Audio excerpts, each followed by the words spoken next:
deeper. The first way to empty your stress bucket is to avoid being a victim. Nobody is responsible for your stress.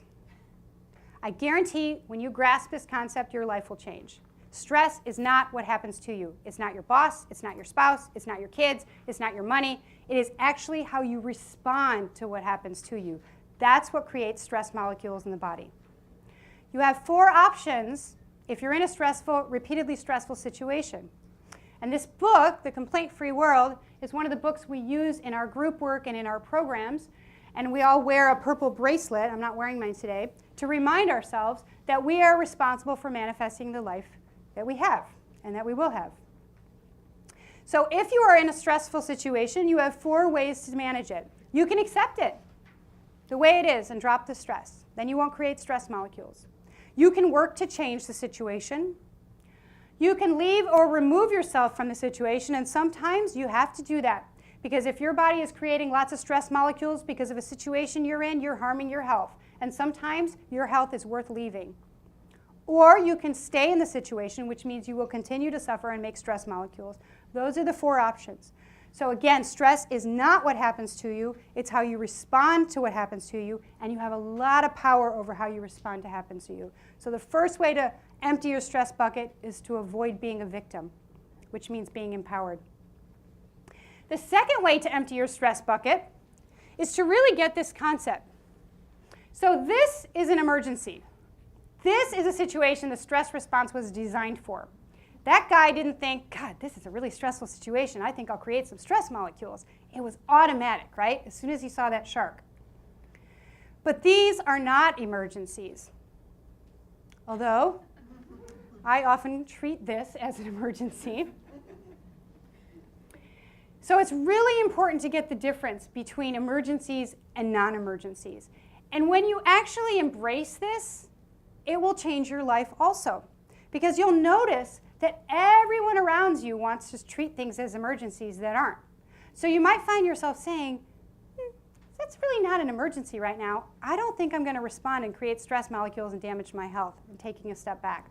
This will trigger some people in your life. I'm just warning you. The third way to empty your stress bucket is to slow down. This is a technique I actually use a lot. In fact, once I was driving on the highway, and anybody who knows me knows I'm a nervous driver. I'm not a good driver. I'm a slow driver. And I tend to be the kind of person that people flip off in their car because I'm not the best driver. And I was on the highway. And you know how on I-5 you can be on I-5 and it's raining really hard and you've got the flippers on and you can hardly see.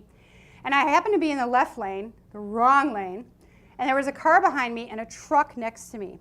And I'm already a nervous driver, yeah. And so this guy behind me, it was a guy, I looked in my rearview mirror, was kind of riding me like people tend to do when I'm driving. And the wipers are on and I can hardly see and the truck is coming and I'm thinking, I got to give a lecture on stress tomorrow to my group. And I remembered this concept and I slowed down a half a second. It probably wasn't even perceptible. It just helped me be present again. And I felt the stress response completely fall away. And I just kept driving because there was nothing I could do about the guy behind me and how he responded or the truck. There was only something I could do about me. So remember that next time you find yourself in a frenzy, creating lots of stress hormones, to slow down. It can even be a half a second, but all of a sudden you become present and you turn off your stress response. Another way to empty your stress bucket is to laugh and have fun every day. This is one of my favorite ones. In fact, we go to the comedy club so often, the Helium Comedy Club. Have you all heard of this place, the Helium Comedy Club? You should know about this place. We go there so often that we were considered the VIP clients and we were asked to judge Portland's best comedian, because that makes us an expert, this year. And they've been generous enough to give you all coupons. Do they give coupons that are in your packets so that you can join them? And they even gave us some gift certificates to use as prizes. So we love Helium Comedy Club. And they actually have some healthy food on their menu, which for a club is. So this is a little piece that I think is funny, and hopefully you all will too.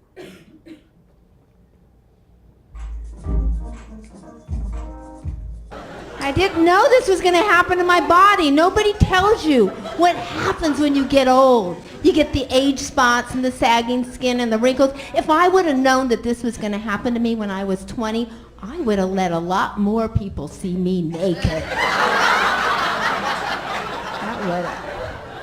I'm telling you, I found something between my breasts I didn't have when I was 18. My belly button.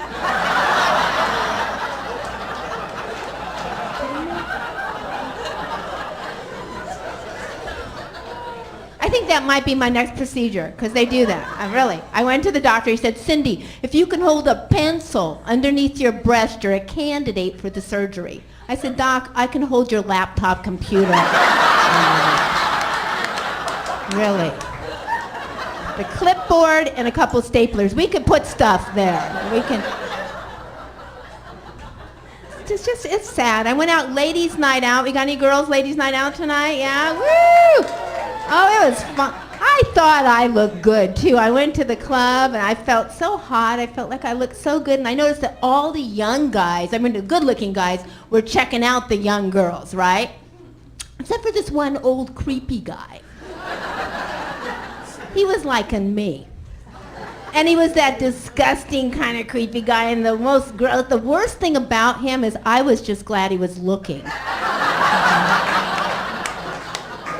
So sad. So pathetic, it really is. Comes right up to me, he goes, hey, you're smoking hot. You got a daughter?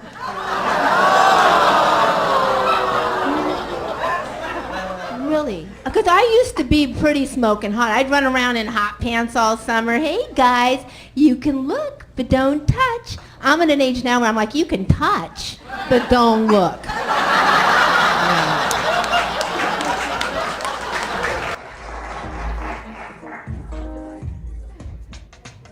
Cindy Braun. I'm going to add in, go to the Evening Comedy Club. They bring in some really good Yeah, they do. comics. I mean, some well-known people. We went to see Paul Reiser a couple weeks ago, and that was awesome. Mm-hmm, mm-hmm. So they've been kind enough. They're not to all put foul-mouthed. on- Yeah, some of them are, so we hold no... Yeah, so sometimes you walk in, you have no idea what you're going to get into. But most of the time with the comedians you do. And so you got a coupon in there, and we're going to be giving away a couple of gift certificates. So I lost track of what number we're on about emptying your stress bucket, but this is one of my newer ones that I've used since I've had a wonderful opportunity to recognize how I don't manage my stress. When we moved our office, and 48 hours before moving, there was no carpet and the walls weren't painted, and et cetera, et cetera. So I thought I managed my stress well until I had a wonderful opportunity to recognize how much work I still need to do. And this is one that I use now. I call it visualizing the stop button. And it came to me when I went to the whirlpool that's at the gym next to our office. Oh, that was backwards, sorry. And I see the water and it's churning, and I'm sitting in the whirlpool and my mind is going. You ever have one of those days you're just like, I should have said this, I should have done this, and you can't stop yourself, and you're like, I really, but you know, if only I had, and you're doing this in your head, and I'm creating all these stress molecules, and I'm sitting in a hot tub creating stress molecules. And then I got out and I pressed the stop button. And I looked at the water, and it was so calm, just like that. So it had gone from this big churning bucket of water that my mind was turning, and I got back in the water while it was calm. And so now I visualize this button. When I catch myself going down that lane, I visualize that red stop button. And I just say off. Sometimes I have to do it more than once. But this is something that if it appeals to you, you may want to implement, because again, you are responsible for how you respond to stress, and simply pressing your internal off button may be valuable. And also exercise. How many people old enough to even know who that is in the room? I tease my staff because, you know, when I was listening to Donna Summer one day, and Christine said, who's Donna Summer? But exercise, really, the number one way to empty your stress bucket. Because if you're running away from the tiger internally, you need to run away from the tiger externally. It's the best way to empty your stress bucket. And this here, I put a picture of this up because I love when people come up with excuses. It gives me problems to solve. And this is one of the things that I actually originally bought for my husband that I've told a lot of patients about. It's called a surf shelf.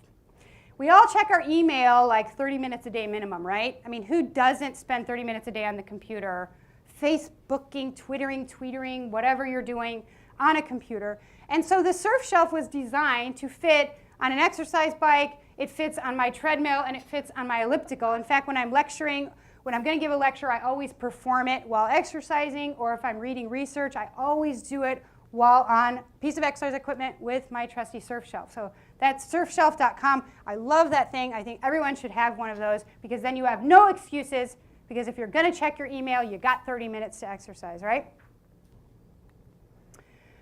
Okay, another way to empty your stress bucket is to simply change your perspective. This is another one that I've been using lately.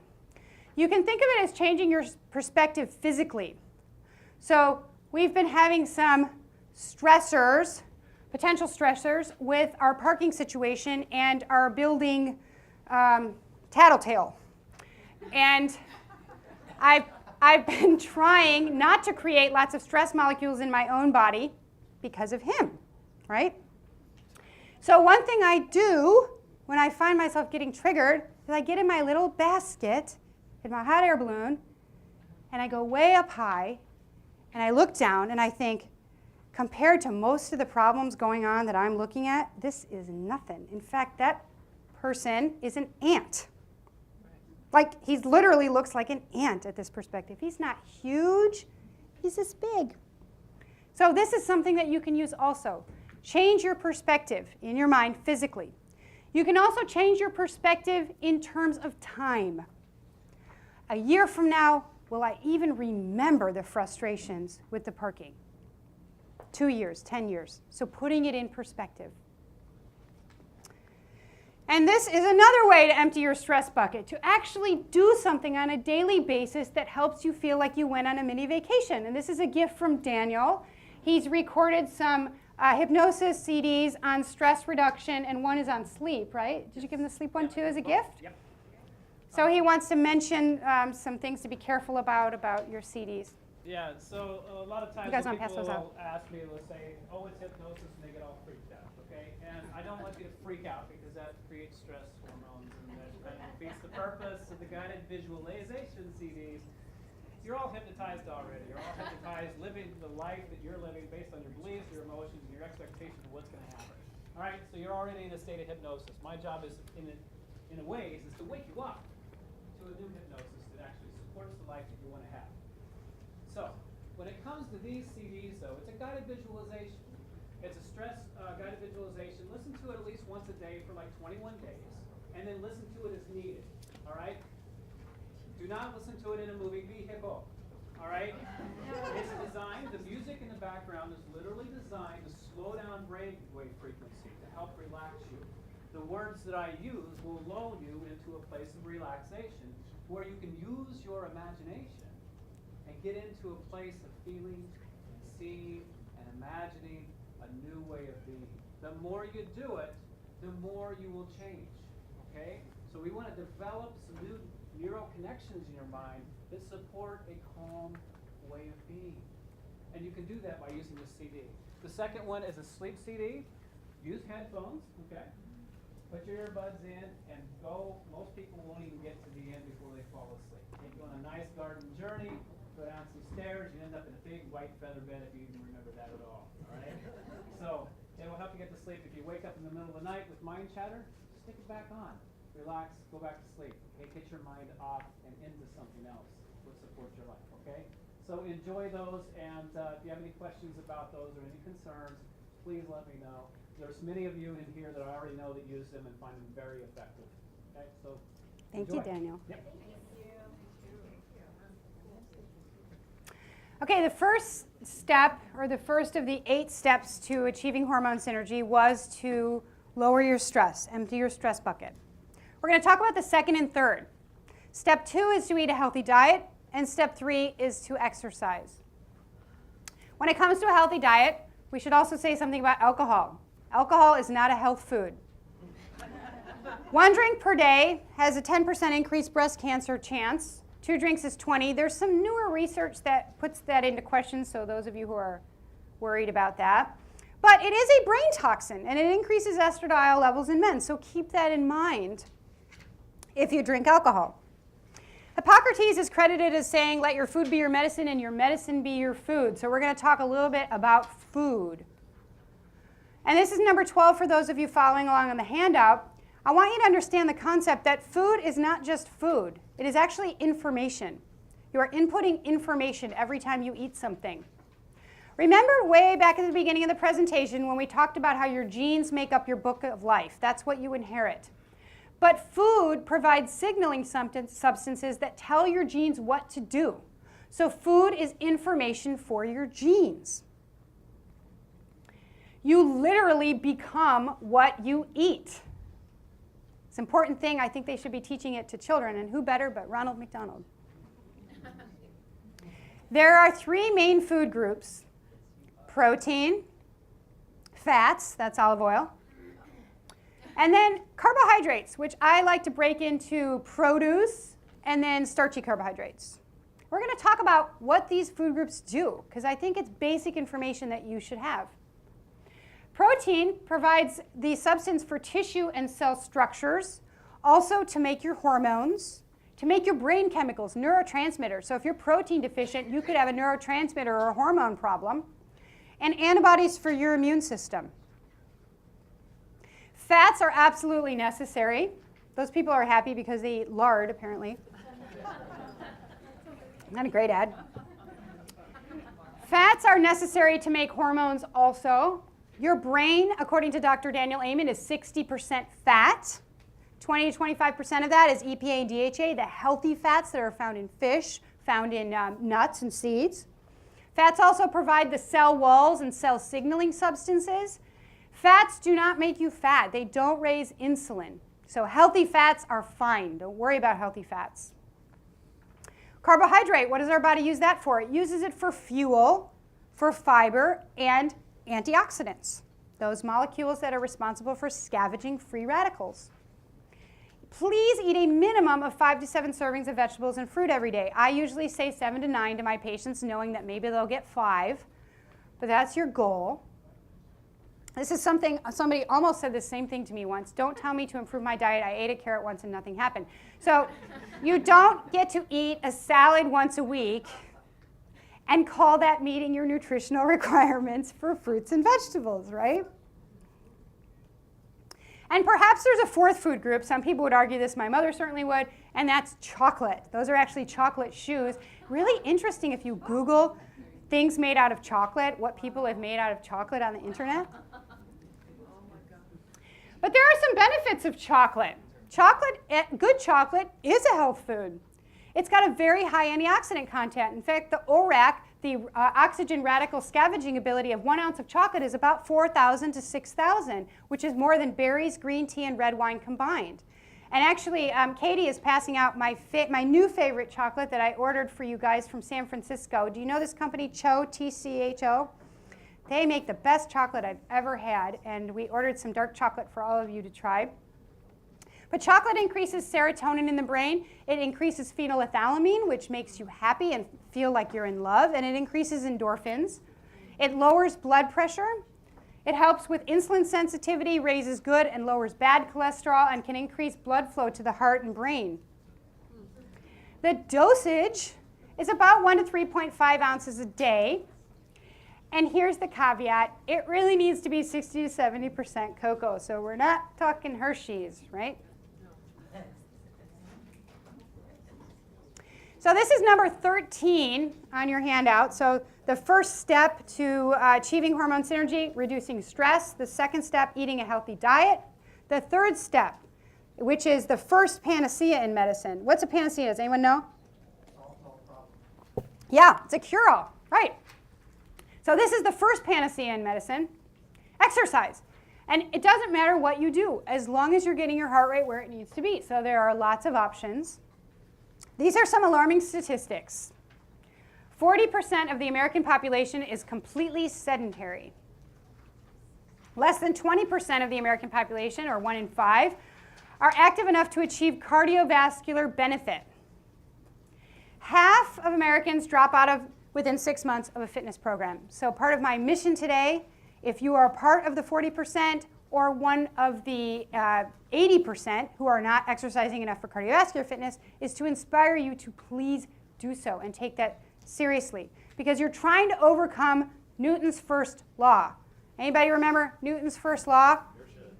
Yes, the law of inertia. Very good. A body at rest stays at rest.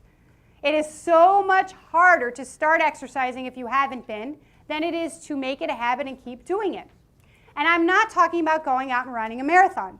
If you're sedentary, then you leave here today and you walk for 5 minutes and you turn around and you walk back and you write it down so you feel good about yourself, and tomorrow you do 10 minutes or 20 minutes, etc. So you need to start where you are. Because a body in motion stays in motion. This is the flip side of the law of inertia.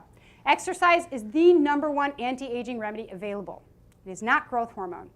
It needs to be taken most days of the week, so every 24 to 48 hours, about 30 to 45 minutes at a time. Captain Obvious, yeah. He's my favorite superhero. Those of you old enough to know who those people are in the room. The benefits of exercise should be obvious, but in case you would like to know them, it lowers estrogen in men, less fat, less aromatase. It builds bone and muscle, enhances insulin sensitivity. It's the #1 way to enhance insulin sensitivity. If you are insulin resistant in this room or diabetic, the #1 thing you could do is intense exercise. It is the only way you're going to reverse your insulin sensitivity. There is no drug on the market that reverses insulin insensitivity. It decreases mortality, so your risk of dying, and exercise decreases your risk for heart disease, diabetes, dementia, cancer, and depression. Exercise also increases testosterone. This is true in men and women. After about 20 minutes of exercise, and the elevation lasts for 1 to 3 hours. Now, if you over-exercise, it can actually lower your testosterone over time. It increases growth hormone, the main hormone responsible for repair of your tissues, and it lengthens your telomeres, so it prevents aging very effectively.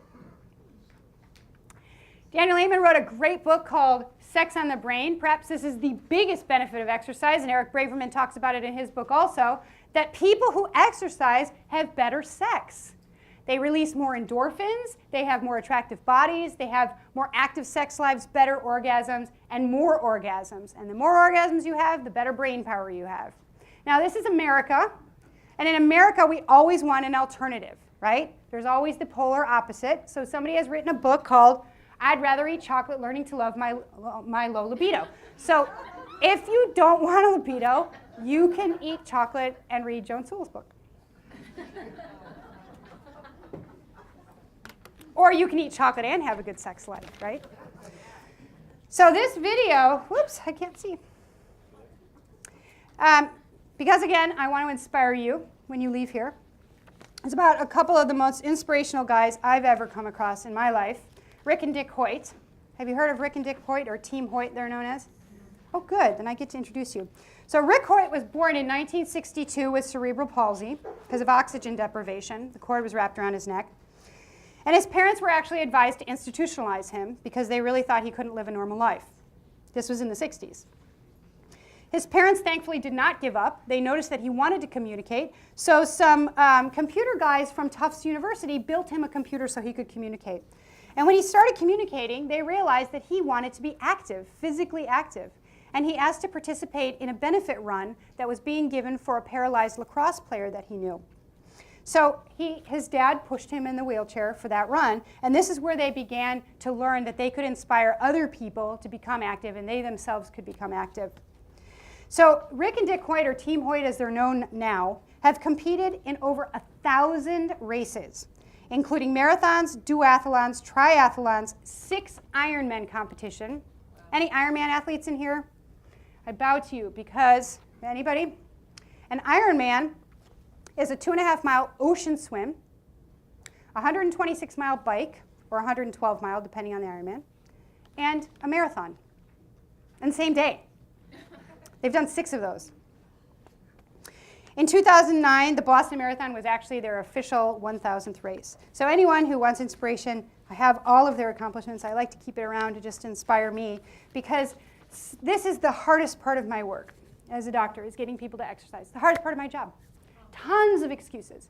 So if you are one of those people that likes to use your excuses for why you don't exercise, the next time you hear one of your excuses coming up, you may remember Rick and Dick Hoyt, because Rick Hoyt certainly has a very good excuse not to exercise, perhaps a better excuse than you do.